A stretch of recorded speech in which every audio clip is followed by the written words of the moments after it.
शेखुपुरा की मवेशी मंडी में भी एक से बढ़कर एक जानवर मौजूद है। कीमतों के हवाले से क्या सूरत हाल है, जानते हैं डॉन न्यूज़ के नुमाइंदे बिलाल अहमद अजान से। जी बिलाल, बताइएगा मवेशी मंडी में कितने खरीदार मौजूद हैं और व्यापारियों की जानिब से जानवरों के कितने दाम मांगे जा रहे हैं?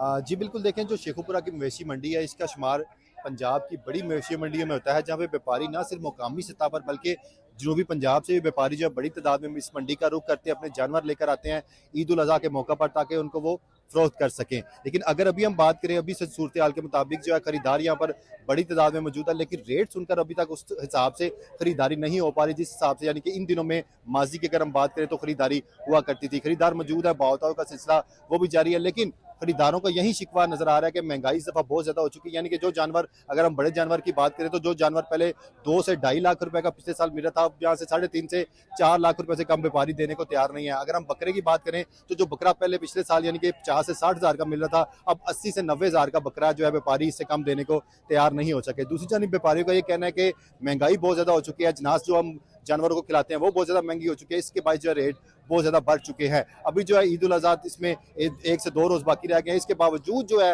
यहाँ पर खरीदार जिस हिसाब से खरीदारी होनी चाहिए अभी तक होती है हमें नजर नहीं आ रही। अलबत्ता खरीदार मौजूद बहुत बड़ी तादाद में है, भाव-ताव का सिलसिला वो जारी है।